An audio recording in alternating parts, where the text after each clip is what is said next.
In this presentation, we will enter a tax journal entry related to the sale of a fixed asset within our Excel worksheet. For more accounting information and accounting courses, visit our website at accountinginstruction.info.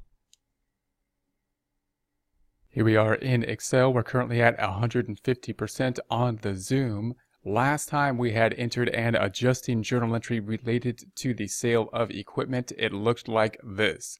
Now we have an issue whereas tax depreciation is going to be different and therefore the sale is going to be different. The gain or the loss is going to be different. How are we going to make this adjustment for the taxes? Now, just like we did with the books, it's easiest for us to think about, well, let's just reverse this entire thing. In other words, instead of saying, hey, the difference here really is only the difference in terms of the gain that we made on and the accumulated depreciation that we had, so why can't I just change this accumulated depreciation to whatever it should be on a tax basis? We can, but it takes more thinking. We'd basically have to do two types of journal entries and then figure out what the difference is and then record the difference.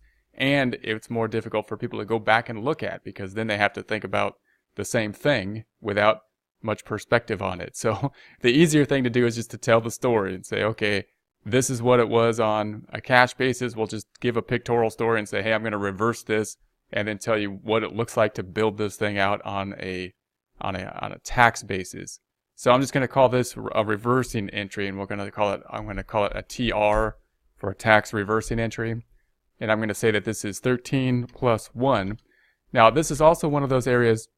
Note last time we didn't follow the rule of always having the debits on top. We built it in the way that makes sense for us to build it and the way that I think is easiest to go back and look at and say, oh, how did I build it? I built it from top to bottom, not from debit to credit.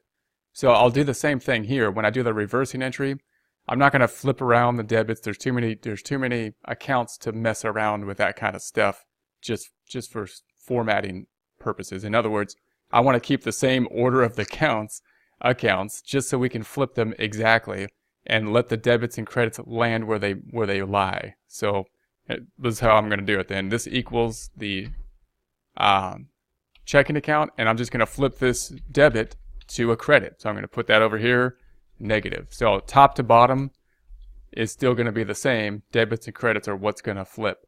And some people will flip over not having the debits on top and whatnot. But honestly, I again, the argument, you got to do whatever the system is that you're in. But if you're able to influence the system, I would say that doing it so that you can read it more easily is number one priority. And then formatting debits on top and the credits on bottom is a distant secondary when with a worksheet like this, which is internal. So and then I'm going to do the same thing here and flip the sign with a negative of that 20,000. And then we're going to go to the accumulated depreciation. I'm just going to say this is the same one. Flip the sign with a credit.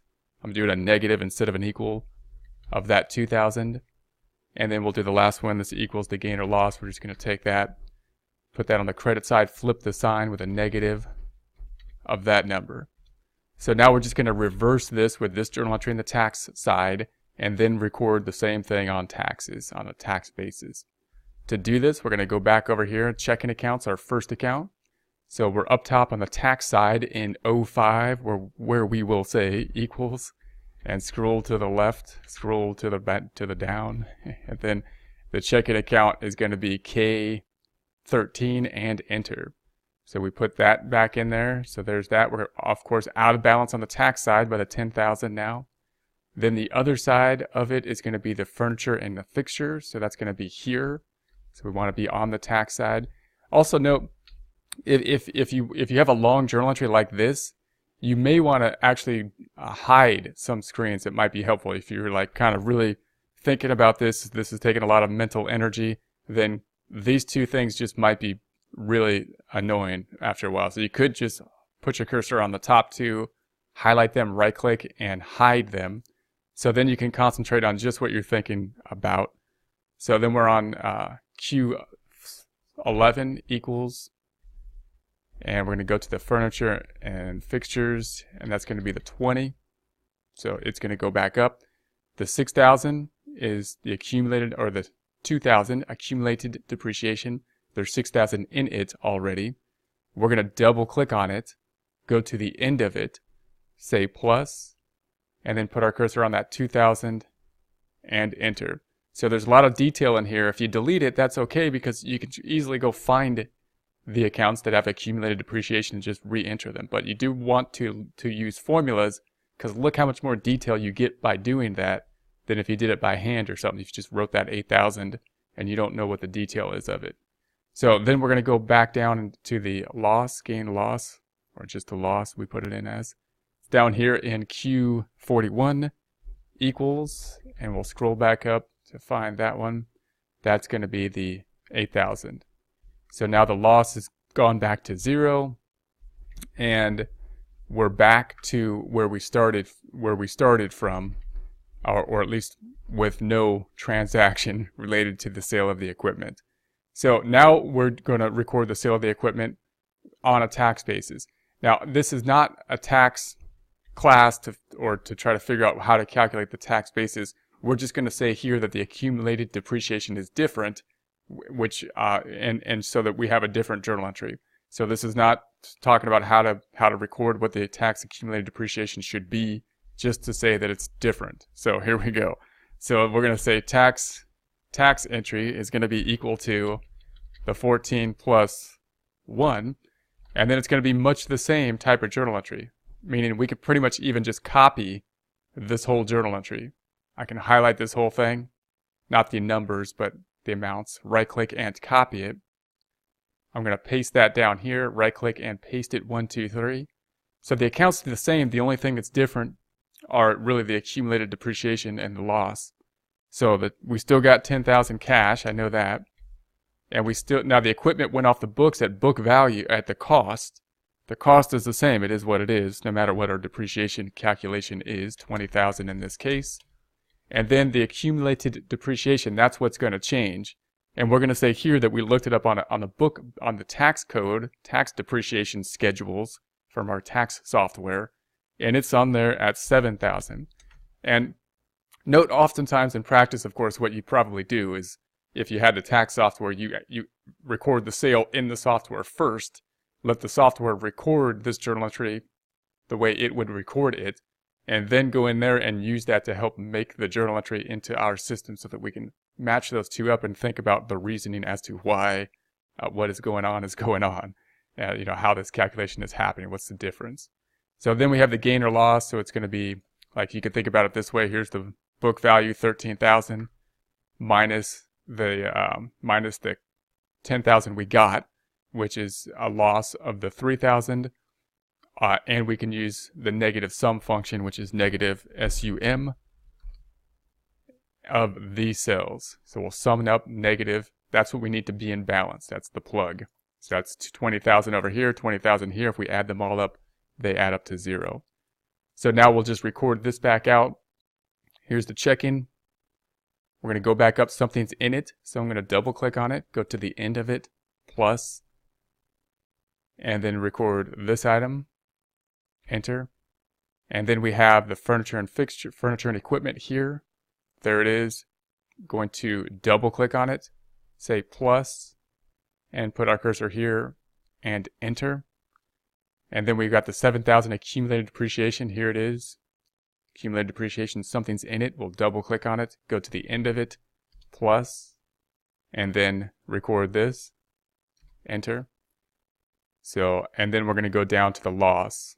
So here's the loss, something's in it, double click on it, go to the end of it, plus, we of course are out of bounds by 3,000 until we record this last 3,000. There it is, and enter. So now we can see the adjustment on the tax basis, and we can see the difference between the books. And note up here, it takes a lot more work. If you think about this as like computer coding or something like that, oftentimes the goal might be to have less code that's more efficient. But this isn't the same type of thing. Our goal here isn't necessarily to have less code, just to have less code, less accounts in our case. It's really to be able to tell a story. And note, if we had description here, the descriptions can be very small. I don't need a lot of text to tell this story. I could just basically say, this is reversing what the client did for the sale of the equipment. This is us recording the sale of equipment on a cash basis. This is us, reversing our adjusting entry to record it for taxes. and this is us recording the sale on a tax basis. We don't need to explain, well, this is the difference between two. They recorded this, and then we recorded that to make the difference between this journal entry and that journal entry. The journal entries themselves are almost all you need by doing this process. And so it does take more journal entries to do this. We could do this with far fewer journal entries, far fewer postings over here. However, the story on this could be told almost with very little text, and that's the goal. So I'm going to unhide these. So I'm going to put my cursor on M to P, and then let go, right click and unhide. And then we can clearly see our differences between our accounts. So we can go through this column between our books and our taxes, and we can see what that difference is between these items. For example, this item here, and we can clearly go back to the journal entry by using our searches and say what is included here. And then we can figure out what makes up this difference, why that difference is there. And if we scroll down to the income statement, we have the same thing, where we can take a look at the adjustments that were made and discuss why the adjustments are there. We've got this adjustment that we made this time, and we can easily go back and say, okay, what happened there? What happened with this adjustment by pointing to it with our Excel worksheet. So it gives us a lot of transparency, notice, with very, again, little text in order to get the story of what's going on, why we did it.